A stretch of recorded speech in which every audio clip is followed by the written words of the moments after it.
transmitir con David Román Soto, doctor en educación de la Universidad Metropolitana de las Ciencias de la Educación en Santiago de Chile, máster en Trabajo Social y Políticas Públicas de la Universidad de Fribourg, Suiza, licenciado en Educación y profesor en Educación Diferencial en Problemas de Aprendizaje de la Universidad Metropolitana de las Ciencias de la Educación de Santiago de Chile.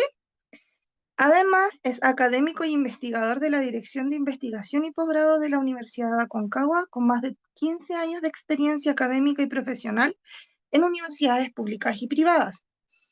Sus áreas de investigación y desarrollo profesional son la inclusión y la diversidad, migración e interculturalidad, didáctica, educación superior y formación inicial docente, y obviamente sus combinaciones posibles.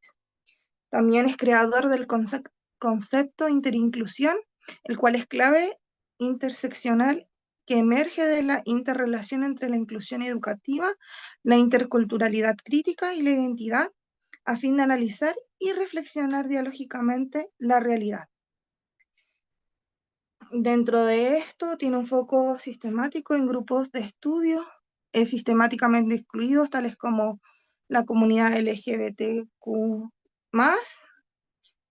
mujeres, migrantes, pueblos originarios, personas en situación de discapacidad y otros tantos que estén susceptibles a hacerlo.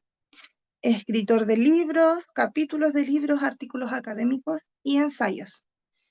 Su trabajo está disponible en ResearchGate y hoy nos presenta una conferencia magistral de la interinclusión en la educación superior, urgencias y desafíos.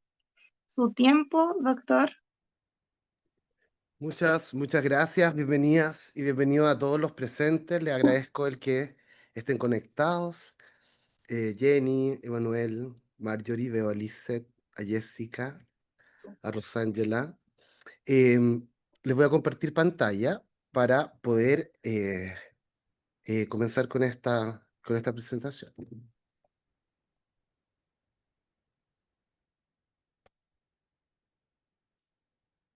Ok. Entonces, lo que yo les vengo a presentar el día de hoy es un concepto que he creado que se llama interclusión. Y la ponencia es Interclusión en Educación Superior, Urgencias y Desafíos. Mi nombre es David Román Soto, le agradezco a la moderadora la presentación. Efectivamente, todo mi trabajo es de acceso abierto, está disponible por ResearchGate, así que ahí les voy a mostrar después cómo hacerlo si es que quieren acceder a más información. Pero por de pronto, lo que vamos a hablar el día de hoy y a lo que nos convoca o a lo que he sido convocado es hablar de este concepto, ¿cierto? Que es la interclusión. Este concepto es un concepto polisémico que nace de una serie de investigaciones desde el año 2000 que yo he estado realizando, tanto en el ámbito, pero por sobre todo en el ámbito de la educación inicial, ¿cierto? Educación preescolar y educación básica o primaria y hasta la educación secundaria. No obstante a ello, ahora ya hace más de un año trabajo en la Universidad de Aconcagua en la Dirección de Investigación y Posgrado, pero en el ámbito de la educación superior. Y desde el contexto de la educación superior, también la idea de poder hacer permear este concepto que es la interclusión, ¿cierto? Ha sido un desafío. Un desafío para mí en términos epistémicos, ¿cierto? De poder entender hacia dónde direccionarlo. Así que les cuento que esta presentación tiene que ver con la manera en que los seres humanos valoramos la diversidad, tiene que ver con la diversidad, tiene que ver con la diversidad y el aprendizaje. Y desde ese lugar, lo que vamos a intentar realizar, ¿cierto?, es la definición de este concepto de interclusión y cómo permea también el mundo de la educación superior. En términos concretos, entonces, el contexto de esta investigación nace de un proceso investigativo continuo y sistemático desde el año 2000, en donde yo comencé a realizar investigación al alero de mi doctorado, ¿cierto? Y eh, desde el año 2000, tal como dije, comencé con los procesos de investigación-acción. yo creo que una forma importante, que no es la única, pero que a mí me hace mucho sentido, es la construcción de conocimiento situado a través de investigaciones que no sean únicamente la necesidad que tiene el investigador de ir a recoger datos, ¿cierto?, a contextos socioculturales diversos, sino de qué manera podemos con esos datos y con esa intervención cambiar la realidad de las personas. Y fue así, eh, perdón, saca tu volumen. Y fue así como nos dimos cuenta que eh, había una, eh, ahora sí, perdón, es que teníamos un acoplo de micrófono. Entonces, en ese contexto, lo que me di cuenta con el grupo de profesoras y profesores fue de que la diversidad dentro de una escuela de enseñanza básica en un contexto altamente vulnerable había cambiado, ¿cierto? Y que en Chile, posterior a la pandemia, lo que ocurrió fue de que muchos migrantes comenzaron a llegar a nuestro país por la necesidad de mejorar sus condiciones de vida. Personas, ¿cierto?, que tenían trabajo, otras que no, otras que entraron con una buena situación económica, otros que llegaron caminando, ¿cierto?, a distintas partes de la región. Y de repente hubo un desbordamiento, por así decirlo, de la cantidad de personas migrantes que se estima en nuestro país. Es así como la última cifra oficial del año pasado habla de algo así de... em, yo diría 1.950.000 personas migrantes, pero nuestro sistema, tanto educativo como eh, nuestro sistema tanto educativo como el sistema de salud y en fin, los distintos dispositivos, ¿cierto? Para poder generar buenas condiciones de vida se vieron colapsados por la cantidad de población extranjera que comenzó a llegar y evidentemente el mundo de la escuela no fue la excepción. Entonces, eh, comencé a pensar de qué manera podíamos hacer investigación-acción, investigación sistemática, ¿cierto?, en torno a la inclusión de estudiantes migrantes y, y desde una mirada de la interculturalidad crítica, que es una concepción también que nace acá en Latinoamérica, ¿cierto?, por la importancia de construir conocimiento local y situado, y que tiene que ver con el cómo somos capaces de poder tener nuevas miradas y nuevas racionalidades desde un punto de vista de la valoración de la diversidad cultural. Em, es ahí donde yo me di cuenta, ¿cierto? Con las profesoras y los profesores con los que trabajé y con otros investigadores con los que he tenido una serie de conversaciones a lo largo de estos años, ¿cierto? De que valorar la diversidad nunca fue tan necesario. ¿Por qué? Porque existen distintos tipos de problemáticas que están en torno a lo que es la escuela y que podemos ir nosotros mirando cuáles son las distintas, eh, perdón, cuáles son las distintas necesidades, ¿cierto?, que va teniendo la diversidad en los establecimientos, en qué entornos de qué, o en relación a qué. En primer lugar, tenemos un mundo muy complejo que se aborda desde lo que conocemos como necesidades educativas especiales. Y dentro de ese mundo complejo, ¿cierto? Están las personas neurodivergentes, del espectro autista, en fin, ¿cierto? Además, también las personas en situación de discapacidad. Por lo tanto, ahí tenemos todo un mundo que está dentro de la escuela.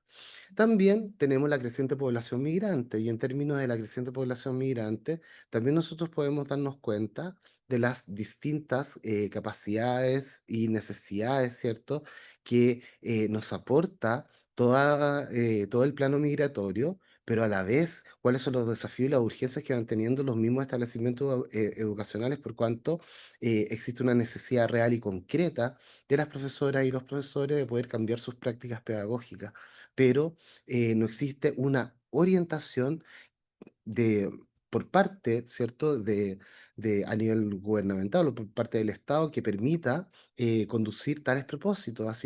Así que ha sido muy, muy complejo. Otra parte de la diversidad que tenemos dentro de los sistemas educativos, ¿cierto?, tiene que ver con el diálogo que se pretende desarrollar con las cosmovisiones indígenas y que no necesariamente tienen, tienen eco en poder provocar y garantizar, por un lado, los derechos de las personas indígenas y por otro lado, ¿cierto? Facilitar el aprendizaje de las etnias o de las culturas indígenas dentro del propio territorio. Otra de las diversidades que tenemos, ¿cierto? Tiene que ver con que en este siglo, el siglo XXI, ¿cierto? Las diversidades sexogenéricas también son un aliciente para poder nosotros darnos cuenta que nuestra aula o nuestra sala de clases cambió. Y cambió porque el mundo LGBTIQ+, ¿cierto? De personas lesbianos, homosexuales, bisexuales, transexuales, intersexuales, asexuales, en fin, géneros fluidos, neutros, también han permeado completamente el aula y por lo tanto una mirada del respeto y valoración de la diversidad sexogenérica también es muy importante. ¿Qué es lo que ocurre y de qué me doy cuenta yo en esta situación? Es que justamente en los espacios escolares ocurre todo lo contrario.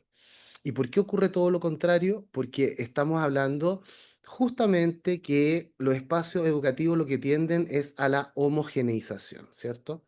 Son espacios homogeneizadores en donde se espera que todos se comporten de una manera particular, en donde se espera que las personas eh, puedan racionalizar la vida de una manera, ¿cierto? En donde existe una forma de construir conocimiento, en donde existe una respuesta única y nadie se puede equivocar, en donde existe una manera de ser y actuar. Pero acá nos podemos dar cuenta en la cantidad de diversidades que existen. El tema, y acá quiero profundizar un poquito, tiene que ver con que siempre esas diversidades han existido. Y levanto esta pregunta o esta argumentación porque no es algo ajeno si uno ve todos los registros y todas las investigaciones que existen a nivel socioantropológico de cultura originaria, no solamente de América Latina, sino también de otros continentes.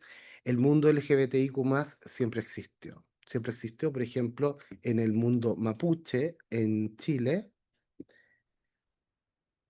en el mundo mapuche de un pueblo originario en Chile, el machi o la machi puede ser hombre o mujer y va cambiando de género según los momentos de su propia vida. Entonces, una persona transfluida que existía hace miles de años en un pueblo originario en Chile y así en otras partes del mundo. Entonces, eh, lo que quiero decir con esto es la importancia de darnos cuenta desde un punto de vista sociohistórico, socioantropológico, que las necesidades educativas especiales, que la población que migra de un pueblo a otro, que el mundo indígena, ¿cierto? Y que todas las diversidades de las cuales nosotros somos parte han existido siempre, pero que en nuestro siglo y donde estamos viviendo en este presente y en el futuro que nos en nuestro devenir futuro, ¿cierto? Es algo que abre nuevas posibilidades, nuevos caminos, nuevas problemáticas y también nuevas urgencias de poder solucionar. Eh, Dentro de esta investigación que les contaba hace un momento, esta investigación-acción, de que me di cuenta de que las personas tienen un conflicto, ¿cierto? Sobre todo los profesionales de ciencia de la educación, en poder comprender que existe una contradicción epistémica entre lo que es la integración escolar y la inclusión educativa, puesto que la integración escolar supone que el problema es del estudiante y la inclusión educativa el problema lo tiene el sistema educativo, ¿cierto? Por lo tanto, son dos miradas que, tal como lo tengo acá, son dos miradas que son equidistantes entre sí. Son dos miradas que no tienen relación una con la otra. Cuando hablamos de integración, el déficit es de las personas, el déficit es individual, el déficit es... la persona tiene una discapacidad y tiene un problema, la persona es la que tiene un problema indígena, la persona es la que tiene un problema por ser trans, la persona es la que tiene un problema por ser migrante. En cambio, cuando nosotros hablamos de inclusión educativa, estamos hablando de que el sistema tiene problemas por comprender y entender dónde estamos situados en base a las diversidades de las cuales somos parte. Entonces, en ese contexto, Yo me di cuenta que esto pasaba en los colegios, me di cuenta que también la política de interculturalidad en Chile está solamente abocada al mundo indígena y no entiende que la interculturalidad va avanzando en otro tipo de supuestos, que son los que les voy a contar más adelante, y que, por lo tanto, existen también, si bien, lo vamos a decir así mejor, si bien el gobierno de Chile ha intentado, ¿cierto? Y yo sé que también el gobierno de otros países de Latinoamérica intentan poner políticas, hacer acuerdos en torno a lo que son eh, para poder favorecer el aprendizaje de estudiantes extranjeros, lo que muchas veces sucede es que eso queda en un papel de buenas intenciones, ¿cierto? Porque no existen bajadas en términos prácticos de cómo llevar a cabo las cosas que dice la ley, o los decretos, o algún tipo de mandato, ¿cierto? Entonces, existe esta tensión entre práctica integrativa e inclusiva en el espacio didáctico y además un desarrollo intercultural que se adscribe únicamente al mundo indígena. En ese contexto, entonces, yo me puse a pensar por la invitación que me hizo el Congreso de Educación Superior, ¿cierto?, para ser parte de esta acto inaugural de este segundo día, de qué manera, ¿cierto?, de qué manera podemos nosotros pensar si las problemáticas que está viviendo el sistema educativo son las mismas que tiene el sistema de educación superior. Así que me puse a indagar, ¿cierto? A hacer una revisión de los distintos papers de los últimos 5 años y no los quise llenar de información de ese tipo, pero acá eh, hay una investigación del año 2023 que es muy reciente en una revista bien importante que nos dice que la mirada sigue siendo integrativa en educación superior, es decir, centrada en el déficit individual de los estudiantes y que no es abordado desde las diversidades en torno a una institución de educación superior donde la mirada, ¿cierto?, debe ser eh, cómo el sistema educativo o la institución propiamente tal debe abordar este tipo de problemáticas en su conjunto. Por lo tanto, ahí yo me di cuenta hace una semana atrás, eh, que lo que ocurre en el sistema educativo de educación superior es exactamente un espejo de lo que está ocurriendo en los sistemas de educación primaria y secundaria. Por lo tanto, el problema es global, no es segmentado por el tipo de educación que se está recibiendo. Em,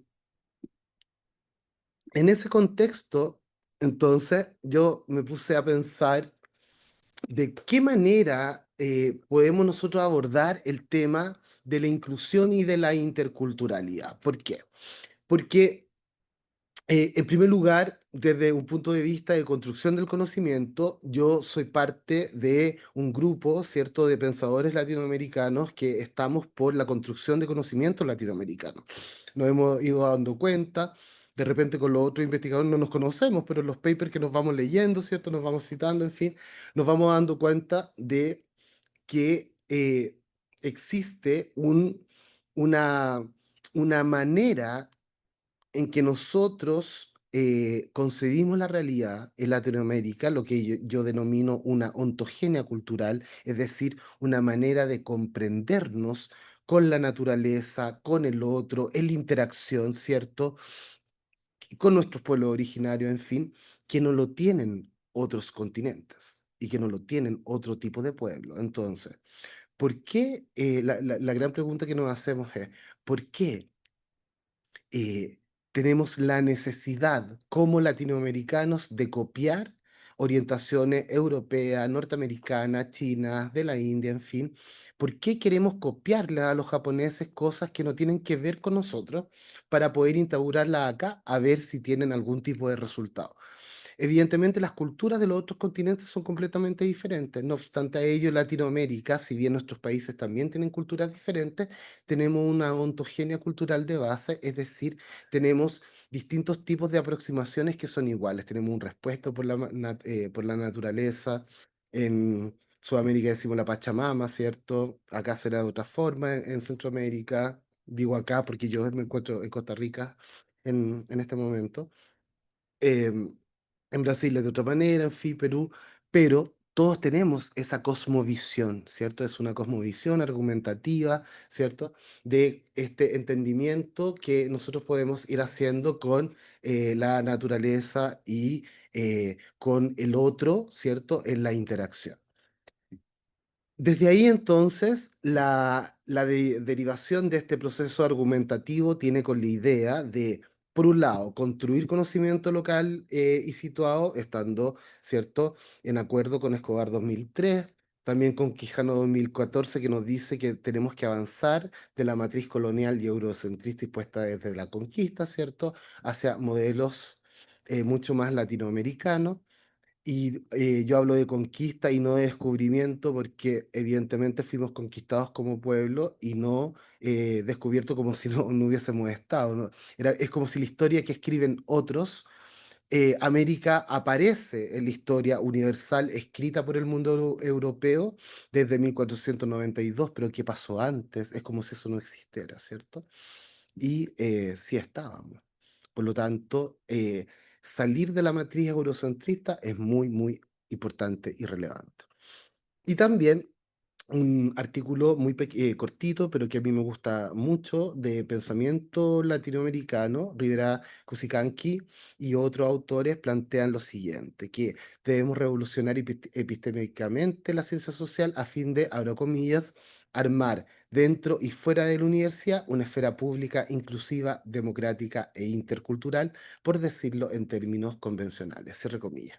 Es ahí donde yo me di cuenta de la importancia y la relevancia entonces de tener una mirada inclusiva, de tener una mirada intercultural y, ¿por qué no?, de tener una mirada interclusiva.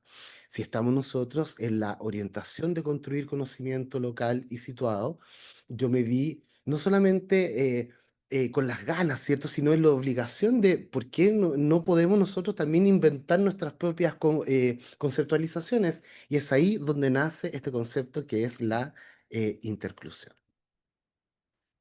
La interclusión es un concepto emergente que fue mencionado por el profesor Labarrere en una conferencia que dio en Chile el año 2019. La conferencia es Cognición, Inclusión y Cultura, desafíos para el aprendizaje en contexto educativo actuales, universidad, organizada por la Universidad Diego Portales. La Barrere en esa intervención que hace que, lamentablemente yo no estuve de forma directa, pero ustedes la pueden ver por YouTube, ¿cierto?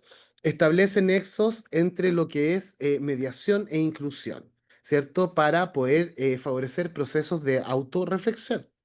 Es así como el profesor Labarrere lo que nos dice es que existe una intermediación y una interclusión, lo cual refiere a la búsqueda de inclusión entre los seres humanos.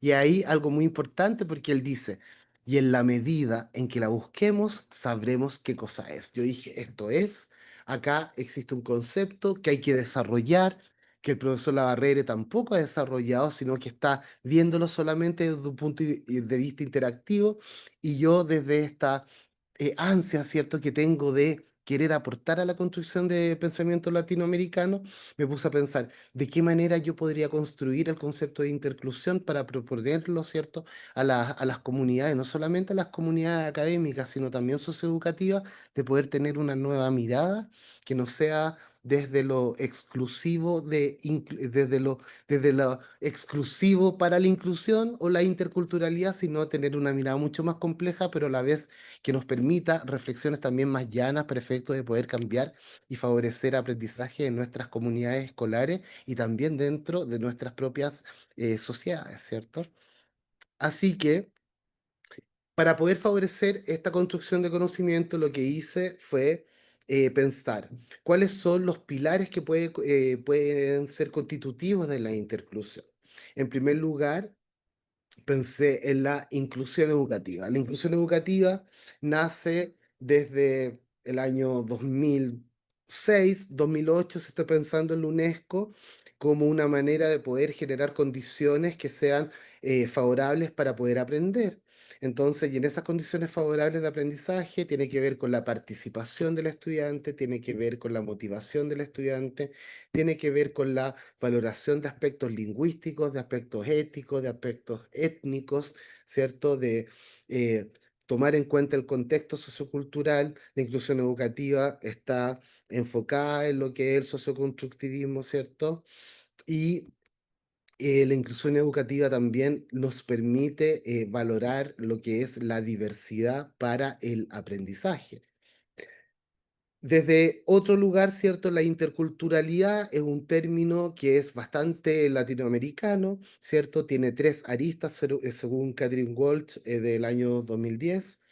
En primer lugar, se considera que existe una interculturalidad racional, ¿cierto? En donde lo que hago es darme cuenta de la existencia, y en este caso está centrada en los pueblos originarios, de la existencia del otro diferente a mí, ¿cierto? Pero solamente lo reconozco. La interculturalidad racional tiene que ver con el reconocimiento.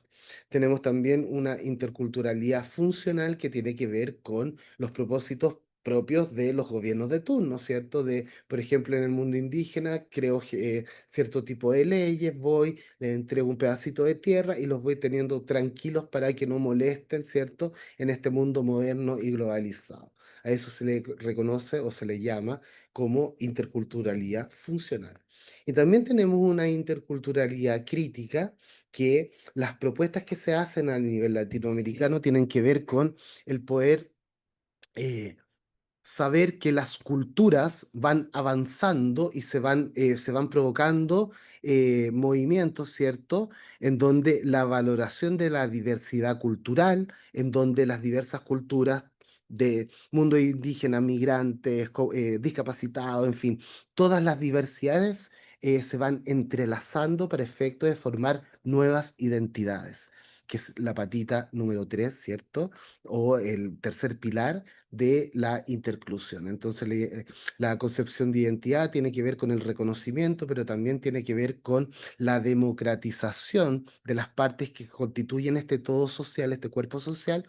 ¿Y cómo lo hacemos? Como yo soy profe, lo hacemos desde una mirada de inclusión, es decir, de cómo los sistemas educativos también son susceptibles de ser modificados para efectos de poder lograr aprendizaje significativo en nuestros estudiantes y poder lograr que las comunidades, que van más allá de lo escolar, ¿cierto? Las comunidades en su conjunto, las familias, el lugar donde se encuentre la escuela, también pueda ser susceptible de ser transformado. Entonces, cuando logramos, o cuando, claro, cuando logramos avanzar en lo que es la idea de poder tener nuevas orientaciones para efectos de cambiar nuestra realidad, yo creo que estamos hablando desde un punto de vista interclusivo. En palabras fáciles, es decir, que vamos a modificar las identidades socioculturales desde una visión de la inclusión educativa, es decir, valorar la diversidad para el aprendizaje, y desde una visión de la interculturalidad crítica, es decir, valorar la diversidad cultural. Entonces, Gálvez y López el año 2018 también ponen un elemento más que a mí me hace sentido para el tema de la interclusión, es decir, me invitan a mirar y nos invitan a mirar, ¿cierto?, en clave interseccional, lo que ocurre con los grupos que han sido sistemáticamente excluidos, tales como migrantes, discapacitados, el mundo LGBTIQ+, pueblo originario, mujeres y que bajo esta lógica están sucumbidos desde una cultura dominante que considera la clase social, la raza y el género dentro de las aristas de la subordinación. Subordinación. Entonces, esto lo ha dicho Freire, esto lo ha dicho distintos tipos de autores, han provocado y han pensado, ¿cierto?, en cuáles van a ser las necesidades y cuáles van a ser las posibilidades eh, la, que van teniendo los pueblos, ¿cierto?, dentro del análisis que podemos hacer de clase, raza y género. Esto es desde un punto de vista interseccional, ¿cierto? Y yo me puse a pensar que cuando hablamos de identidad, eh, inclusión y también interculturalidad, también lo hacemos desde un punto de vista, ¿cierto? Interseccional, es decir, que la inclusión, la interculturalidad y la identidad también la podemos ver de manera dialógica. Por eso me hace mucho sentido que la interclusión, perdón, también la podamos abordar desde un punto de vista interseccional. Pero la interseccionalidad va mucho más allá. ¿Por qué? Cuando nosotros hablamos de interclusión, que es el concepto que yo vengo a promover, ¿cierto? En este Congreso Internacional, el segundo Congreso Internacional de Educación Superior con Sentido y Pertenencia, yo lo veo como una propuesta de reflexión, análisis y desarrollo de prácticas pedagógicas y oportunidades de aprendizaje con pertinencia cultural. ¿Por qué? Porque lo que yo creo que lo que pasa en las comunidades escolares es que la diversidad es tan amplia que una mirada inclusiva es muy restrictiva y que una mirada intercultural también lo es, porque no podemos únicamente tener una valoración cultural o tener valoraciones de lo que es el sujeto para que pueda aprender mejor, sino de que tenemos que tener una mirada interclusiva que nos permita valorar a las personas tanto como aprenden y también desde los contextos y las culturas de las cuales son parte. Y cómo eso también crea nuevas oportunidades y nuevas identidades socioculturales. Es así entonces como la interclusión nace de los cuestionamientos, las relaciones de poder, a la estructura social y política, y se focaliza, ¿cierto?, de la experiencia socioeducativa desde un punto de vista horizontal, dialógico y contextualizado. ¿Por qué horizontal y dialógico? Porque normalmente cuando nosotros hablamos de inclusión, de interculturalidad, si bien intentamos que sea horizontal, existen siempre verticalidades en donde existe alguien superior a otro. Y la interclusión no es así. La interclusión es una propuesta holística, es una propuesta interaccional, es una propuesta horizontal en donde yo efectivamente veo al otro como un legítimo otro en la convivencia, utilizando las palabras de Maturana. La interclusión es una propuesta de reflexión crítica que desde un punto de vista interaccional, ¿cierto?, nos permite a nosotros valorar lo que son las urgencias, las posibilidades de transformación, cuáles son las prácticas que estamos realizando, no solamente desde lo educativo, yo diría y me atrevería a decir desde lo socioeducativo, ¿cierto? Cómo nosotros somos capaces como cuerpos académicos, sociales, políticos, económicos, ¿cierto?, de brindar posibilidades de transformación a nuestras sociedades más allá de ciertas restricciones o que estas posibilidades no tengan restricciones, sino de que tengamos posibilidades reales de poder transformar nuestras propias realidades desde lo comunitario, pero también cómo eso comunitario permea lo que son los cuerpos sociales, ¿cierto? ¿Y qué ocurre desde lo que es la educación superior? Y ya con esto voy a ir finalizando. Lo que yo me he dado cuenta al analizar distintas universidades, ¿cierto? El trabajo que estoy desarrollando para poder publicar prontamente lo que es la interclusión en educación superior, es que existen eh, distintos focos, ¿cierto? O distintos dispositivos que se encargan en educación superior de poder analizar o poder ayudar a los grupos susceptiblemente de ser excluidos. Entonces, para lo que son las necesidades educativas especiales y las personas con discapacidad, tenemos lo que se conocen como los centros de acompañamiento para el aprendizaje. Para estudiantes migrantes tenemos centros de interculturalidad, ¿cierto? Para estudiantes indígenas, centros del mundo indígena. Para las diversidades sexuales y mujeres tenemos el Centro de Género y Diversidad Sexual. Pero lo que yo estoy viendo entonces es que las universidades están repitiendo el punto de vista integrativo, no tienen una mirada inclusiva o interclusiva. ¿Por qué? Porque los distintos dispositivos que las universidades están teniendo son dispositivos aislados. Y yo desde un punto de vista interclusivo e interseccional me pregunto, ¿no será que en nuestras universidades tenemos un estudiante, no sé, migrante, que a la vez es discapacitado y que a la vez es homosexual, por ejemplo, o una persona indígena que presenta una necesidad educativa especial y a la vez es mujer? Esa es la pregunta que yo me hago y esa es la reflexión que estoy haciendo ahora. Creo que las universidades, dentro de los desafíos y las urgencias que poseen, es poder cambiar y poder tener una mirada de la realidad que sea interclusiva, es decir, que podamos ver al estudiante desde sus multidimensionalidades y no desde problemáticas aisladas. ¿Cómo la unidad de género no va a dialogar con la unidad de inclusión de la universidad? cómo la unidad de interculturalidad indígena no va a dialogar con la unidad de migración de la universidad, o cómo todos estos dispositivos no van a dialogar entre sí. Es como si ahora las universidades generaran dispositivos, ciertos distintos dispositivos, pero en 30 años de inclusión o 30 años de interculturalidad no entendieron nada. Algo pasó, se nos perdieron de nuevo las universidades. ¿Por qué? Porque ven las problemáticas de manera aislada y sin embargo nos invitan a hacer investigación interdisciplinaria. Es una contradicción permanente y eso es lo que yo estoy viendo en educación superior.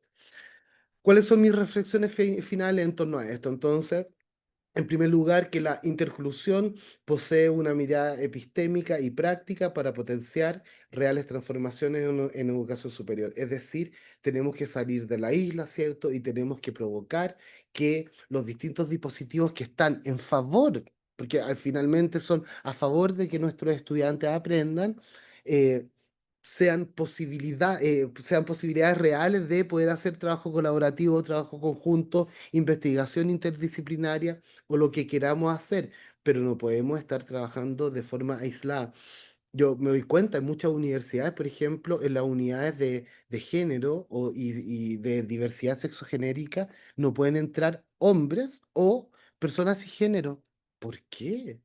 Justamente es todo lo contrario, ¿cierto? ¿Por qué no? ¿Por qué no podemos hacer de que finalmente la valoración de la diversidad sea completa y transversal, sino que estamos siguiendo trabajando, ¿cierto? Desde este aislamiento cognitivo, emocional y también sociocultural. La interclusión también es una apuesta política. ¿Por qué política? Porque yo entiendo que lo político es lo transformacional. Y por lo tanto, tenemos que entender que el ser humano es el gestor de su propia realidad con otros y en contextos diversos. Y eso también es parte de las preguntas y es parte de lo que nosotros tenemos que intentar ser capaces de dialogar en nuestras propias instituciones, con otras instituciones y dentro de la institución, con los diversos dispositivos que están dentro de él para generar aprendizaje en nuestros estudiantes. Y finalmente, la interclusión es humana. Creo que humanizar lo educativo es sumamente importante y relevante para poder transformar nuestra realidad desde lo que es, ¿cierto?, la comprensión del otro desde toda su multidimensionalidad. Es decir, ¿cierto? Y vuelvo a la lámina anterior, las personas pueden ser, no es que quieran o puedan serlo, las personas lo son. Hay personas que son transexuales, que pertenecen a un pueblo originario y además podrían tener algún tipo de discapacidad, o una persona neurodivergente que es migrante y también es parte de un pueblo originario.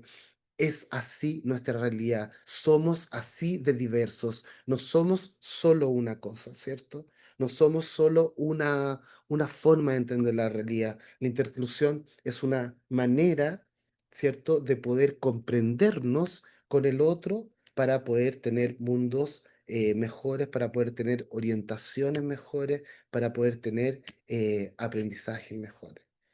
Con esto termino, le agradezco su atención y ahí en el código QR pueden descargar el concepto de interclusión. Muchas gracias y quedo atento a todas sus consultas y a todas sus reflexiones.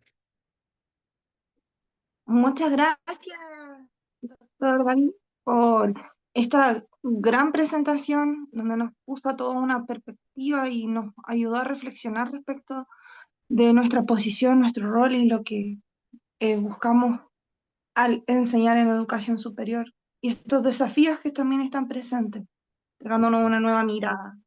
Ahora le vamos a dar tiempo al público para que pueda realizar preguntas. Ya puede ser a través de voz o por chat en cualquiera de las dos opciones. Así que el tiempo es de ustedes. Ahora, eh, hecho.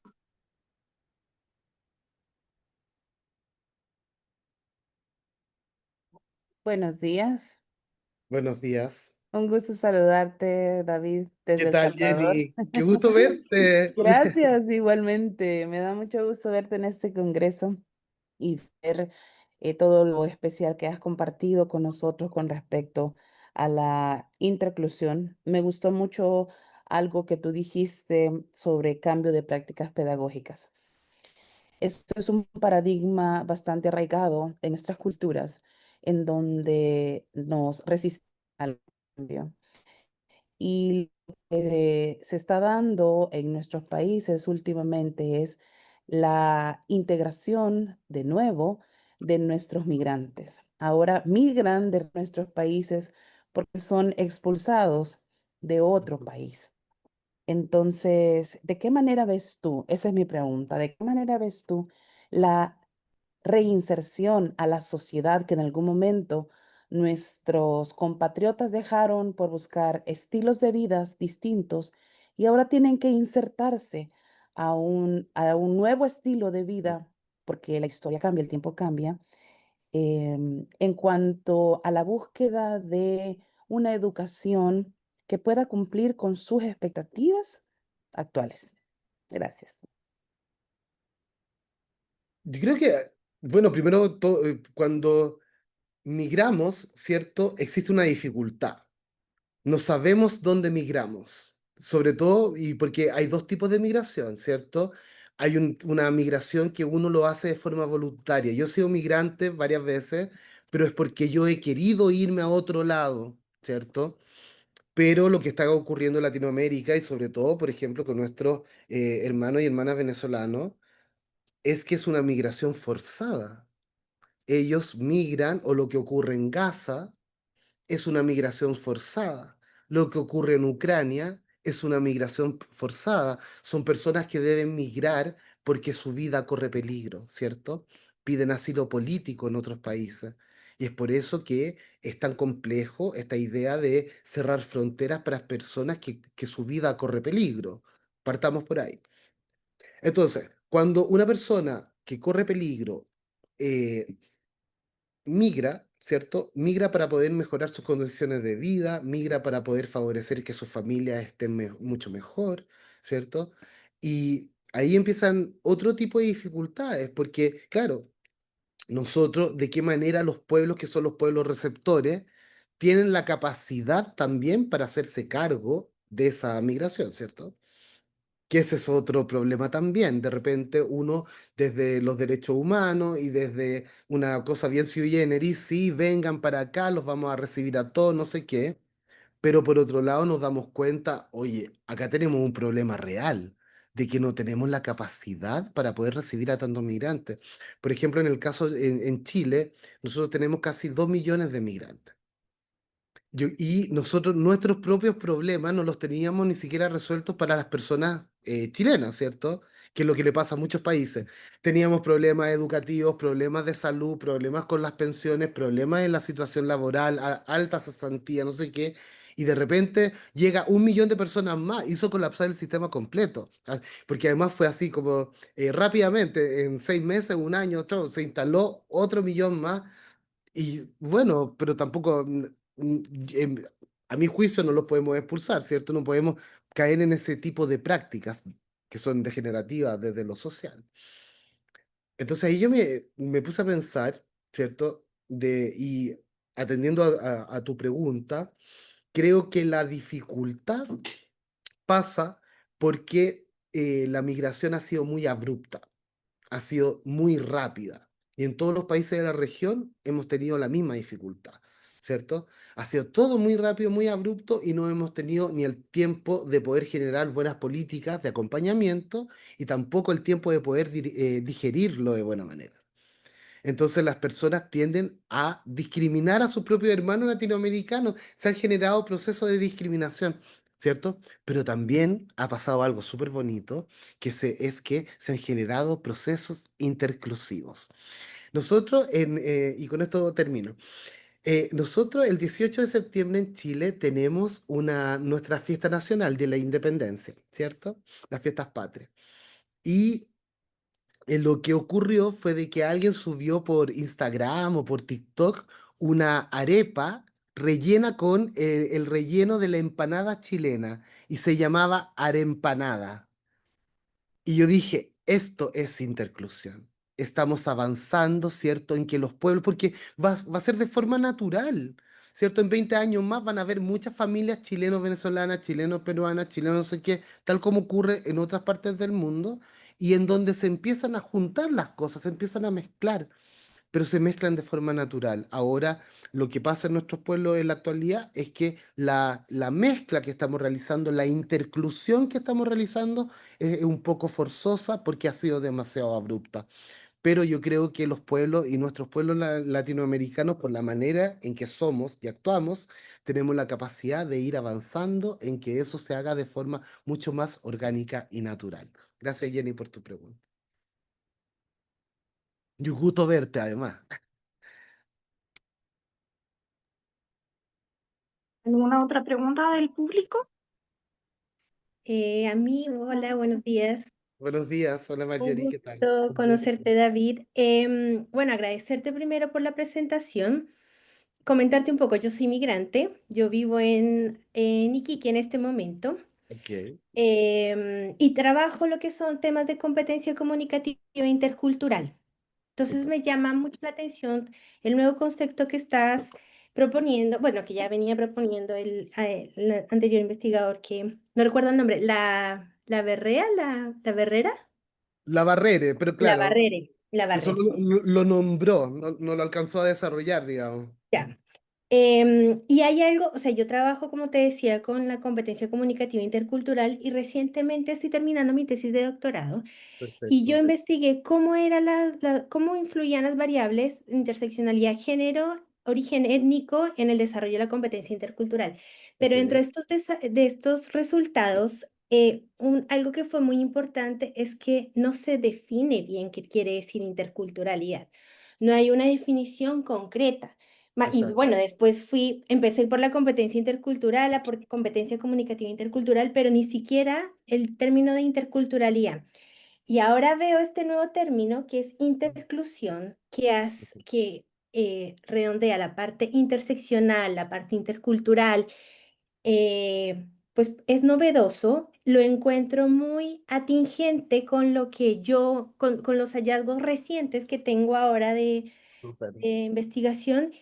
Y bueno, era más que todo, era como una reflexión, más que una pregunta, y decirte que sí. O sea, que realmente los hallazgos que yo encontré tienen mucha coherencia con lo que tú estás diciendo, con la interseccionalidad. Y también, bueno, dejo como un paréntesis o como unos, no sé, que en el caso de Chile no solamente tenemos bueno, y la mayoría también de países latinoamericanos, no solamente la migración extranjera, sino la migración interna. ¿M? Terry. Ujú. Por ejemplo, en el caso del norte de Chile se da toda la migración que hay de los pueblos aymaras, quechuas ahora que también están reconocidos, y los afrodescendientes a nivel de Arica. Entonces, Exacto. esta migración también hace que cambie, ¿no? Y que cambie todo el sistema escolar. Y encuentro también muy relevante el hecho de que empecemos a trabajar desde la educación superior porque esto se va a transferir a las aulas, ¿no? Exacto. Siempre hay una queja que se ha mantenido en las investigaciones y en los resultados, y es que los docentes no saben en el aula cómo afrontar las diversidades que hay a nivel lingüístico, cultural y demás en el aula con los niños, y una de las formas es cómo proponer esto o cómo abordarlo desde la formación docente que sea en las universidades. Así que muchas gracias y muy interesante. Muchas gracias, Marjorie, por tu reflexión. Yo creo muy interesante lo que estaba hablando, ¿cierto? La migración interna también es muy importante. Nuestros países son muy ricos y muy diversos dentro del propio país, ¿cierto? Y hay una diversidad, es como que cada país no tiene un pueblo originario, por así decirlo, ¿cierto? Son varios. Y ya tenemos dentro del mismo país, no ese conflicto, sino esa diversidad rica de tener muchas culturas viviendo. A eso le sumamos la migración, le sumamos los sexos genéricos, le sumamos las personas en situación de discapacidad, los neurodivergentes, las mujeres que también han sido discriminadas desde el origen de la humanidad, ¿cierto? Y vemos pero el mundo es así. Esa es mi propuesta, es entender que el mundo es así y que si seguimos mirando esto como una isla, nos vamos a seguir perdiendo. Así que yo te agradezco que te haga mucho sentido, Marjorie, el tema que la interclusión puede ser parte del análisis de tus datos. Es una mirada nueva, ¿cierto? Para poder analizar lo que estás haciendo con tus investigaciones. Así que profundamente agradecido que te haya hecho sentido. Lo encuentro muy, muy bonito. Gracias.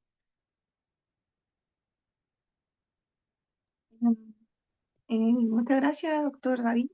Yo también quisiera incluir unas palabras que tienen relación con esto, la importancia, que muchas veces como persona en situación de discapacidad me tocó estar desde el lado interno de vivir la inclusión y de observarla y procesarla y conocer otras personas con discapacidad también. Y en Chile es un tema.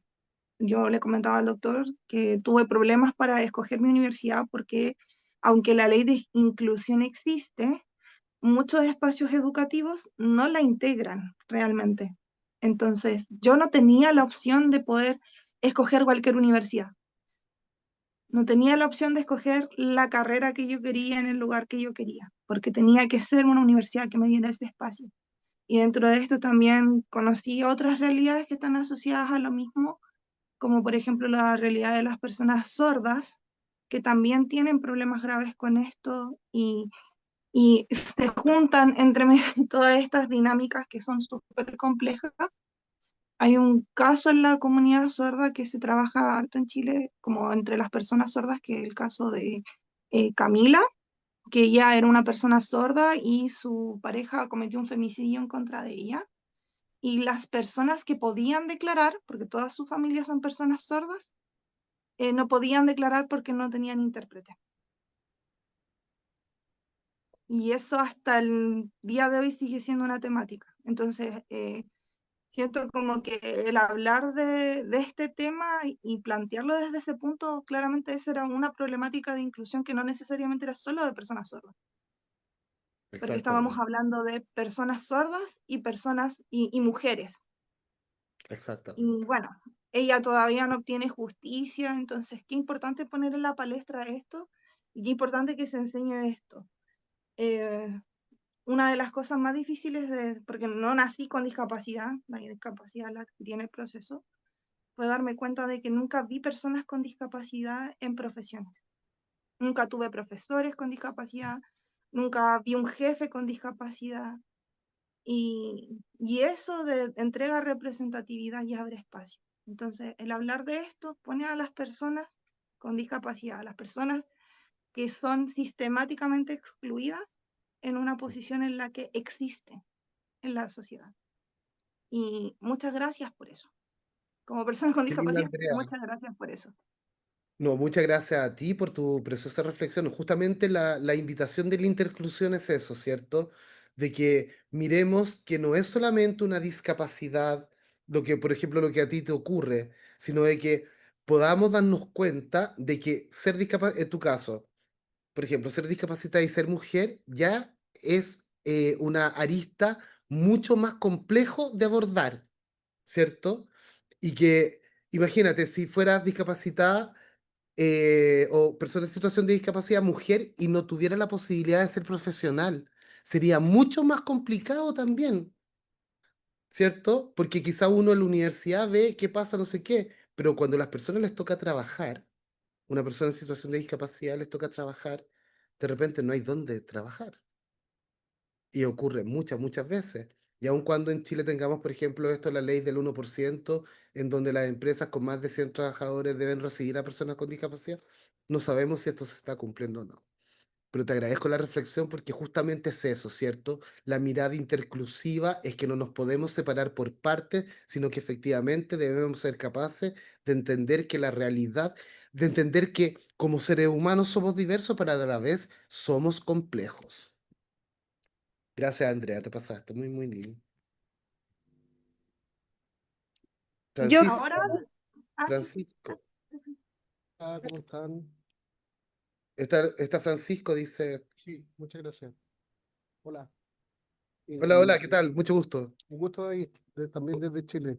Bueno, sé Súper. que está en Costa Rica, pero yo acá desde Chile.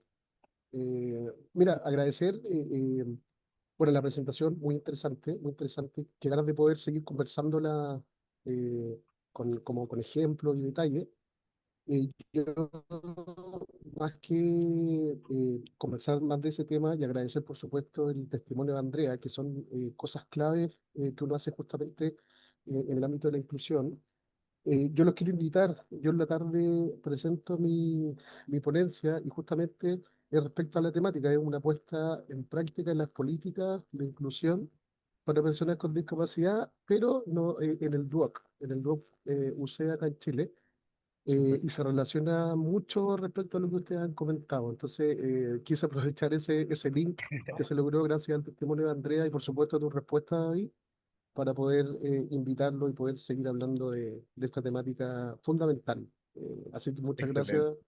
por poner también estos temas a los que nos interesa y los investigamos. Excelente, Francisco. Si me mandas como por interno un correo, por un mensaje interno me pongo en contacto contigo. Yo vuelvo a Chile como el lunes, martes. Y quizás sería interesante que nos podamos juntar presencialmente Sin a problema, un conversar, ¿te gusto, David. parece? Vale, ahí espero Me tu parece mensajito interno. perfecto, lo agradezco mucho.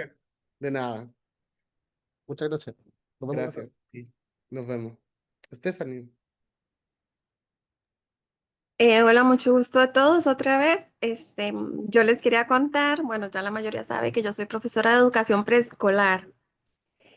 Aquí en Costa Rica, la Universidad de Costa Rica nos brinda a nosotros, estudiantes, el curso internamente gratuito de LESCO.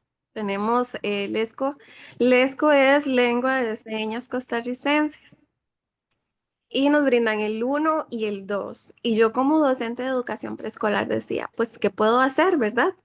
Para aportar a esta sociedad y poder incluir a la mayoría posible. Entonces yo llevé, em, les cuento que para poder entrar al ESCO tienen que ser como las mejores notas de la U, porque son cupos, pocos cupos, ¿ok? Bueno, logré entrar al uno y al 2.